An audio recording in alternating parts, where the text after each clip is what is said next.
Então, o evangelho, queridos, é compartilhado pela forma como você trabalha no seu ambiente de trabalho. Se você não é desonesto, se você se submete às autoridades, se você não é rebelde contra as regras, se você não é individualista, trabalha só para você mesmo, se você tem a noção de que Deus te chamou muitas vezes para trabalhar em equipe, trabalhar com outros, confiar em outros, delegar tarefas, todas essas coisas comunicam o caráter de Jesus. Se você não é uma pessoa competitiva, não aquela boa competitividade que a gente entende que muitas vezes é sadia no ambiente de trabalho, metas e coisas do tipo, não vamos colocar uma meta, né? Vamos apenas deixar a meta em aberto e quando a gente alcançar a meta, a gente dobra a meta. Mas aquele tipo de competitividade desconstrutiva, que não é saudável.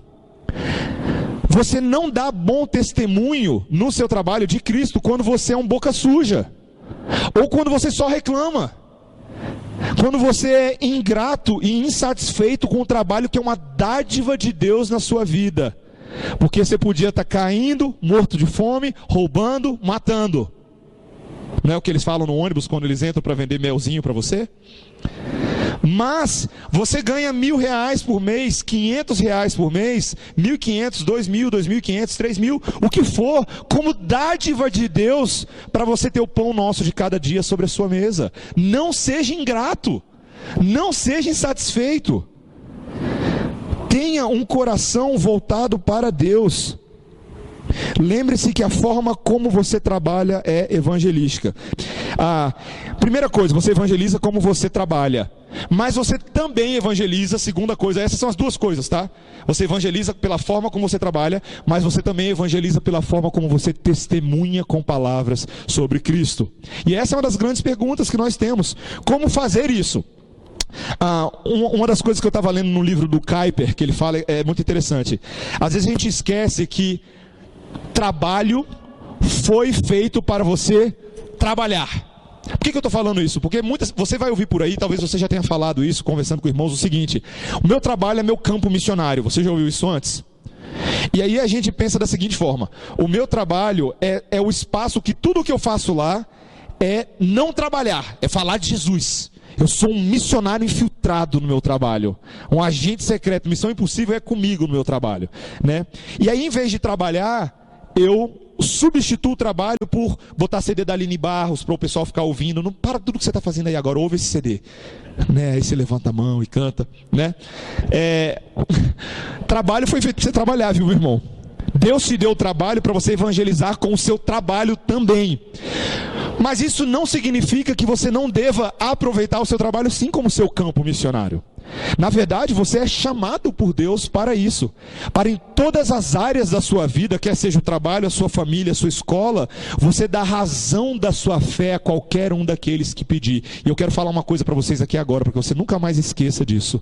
Uma das melhores oportunidades que você vai ter para falar de Jesus no seu trabalho é quando as pessoas observarem a forma diligente e responsável como você trabalha, identificarem isso, não como alguém que fica tentando tirar onda no trabalho, mas como alguém que de fato edifica as pessoas por meio do seu trabalho, dá bom testemunho, é responsável com os horários, com as tarefas, com as atribuições. E as pessoas, quando notam isso e passam a ver nisso algo diferente, que é motivado não pelo salário no final do mês, mas por algo superior, isso começa a abrir portas de inúmeras maneiras de nós compartilharmos o evangelho com as pessoas. Eu já tive tantos exemplos na minha própria vida de como isso é algo real. E às vezes a gente acha que isso não deveria ser digno da nossa atenção, né? Mas é um fato, queridos. Quando nós trabalhamos de maneira diferenciada, não à vista dos homens, mas à vista de Deus, isso chama a atenção das pessoas nesse mundo. Porque as pessoas não estão acostumadas a fazer isso. A meta das pessoas é essa aqui: eu trabalho para alcançar isso. A sua meta não é para alcançar isso, ainda que a gente faça piada com a meta, mas a sua meta é a glória de Deus. E nesse sentido, a sua meta é a inesgotável alegria na supremacia de Deus. Acabei de falar uma coisa que o John Piper fala o tempo inteiro. A sua meta é se alegrar na supremacia de quem Deus é, e isso leva a você sempre a trabalhar com mais excelência, com mais alegria, com mais esperança e com mais fé. O que leva você, consequentemente, a ser acima da média, queridos. Não acima da média no sentido humano, mas acima da média no sentido espiritual. Como quem faz para a glória de Deus. E isso abre portas no ambiente de trabalho. Lá na igreja, recentemente eu conversei com uma menina que falava comigo da dificuldade que ela tinha de falar de Jesus no trabalho dela, né? E ela queria, uma menina crente, piedosa, ama o Senhor, ela queria falar de Jesus, mas todas as vezes que ela tentava fazer isso, as amigas dela de trabalho, ela trabalhava num setor que tinham 5 mulheres, né?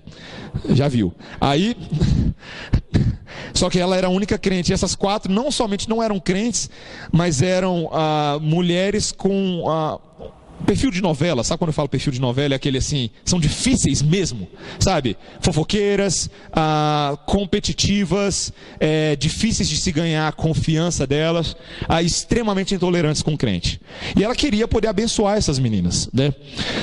Mas a forma como ela queria abençoar era simplesmente confrontando as meninas com argumentos teológicos. Essa era a forma dela, ela queria simplesmente confrontar, ela não admitia que essas meninas pensassem de uma maneira diferente, não como cristãs, e ela o tempo inteiro queria entrar em debates teológicos com elas. Falava, porque isso e porque aquilo, e eu falava, minha irmã, ainda que a apologética do debate tenha um papel na vida do crente, quando você só faz isso no seu trabalho, a tendência é você criar inimigos. E você tem que buscar outras formas de continuar evangelizando essas meninas por meio do seu trabalho. Vou dar um exemplo para vocês, né? Que eu falei para ela. Por exemplo, quantas vezes essas meninas têm tarefas que às vezes são difíceis para elas cumprirem no prazo? Ela falou várias vezes. Eu falei, quantas vezes você já se dispôs a ajudá-las? Quantas vezes você terminou a sua mais rápido para que você tivesse tempo para poder ajudá-las? Sem nada em troca, sem banco de horas em troca, sem, sabe que a gente usa isso assim, mas eu faço para você, eu fico mais tarde para você, mas banco de horas, essas coisas, não, de maneira livre e desimpedida. Como você tem servido a essas meninas no seu trabalho? Como que você, de maneira livre e desimpedida, serve as pessoas no seu trabalho, não como para homens, mas para Deus? Não simplesmente querendo o favor dos homens, algo em troca, barganhar alguma coisa, mas porque você foi liberto em Deus, para viver para a glória de Deus. Falar de Jesus no trabalho, queridos, é também por meio do serviço, da forma como eu edifico e promovo os outros. Muitas vezes, infelizmente, no ambiente de trabalho, a gente tem um ambiente competitivo, em que a gente quer sobressair. Deixa eu perguntar para você, quantas vezes você já trabalhou de tal forma que você quer ver outros sobressaindo? Outros tendo maior honra do que você? Quantas vezes você já fez isso? Isso abre portas, queridos. Isso abre impacto, para que no momento certo você possa dar motivo de ter feito isso, dar razão de ter feito isso. Quando alguém vira para você e fala assim, cara, por que você fez isso? Você não precisava ter feito isso. Você fala, eu fiz isso porque Deus fez isso por mim. Eu estou fazendo por você agora uma pontinha minúscula e microscópica da graça de Deus que me alcançou na cruz do Calvário. Que me alcançou quando eu era inimigo de Deus. Eu não era colega de trabalho de Deus. Eu era inimigo, perdido para sempre. E Ele demonstrou graça e me exaltou em Cristo, para que eu pudesse vir a reinar. Vou usar linguagem teológica. O que você tem feito no seu trabalho para que outros reinem?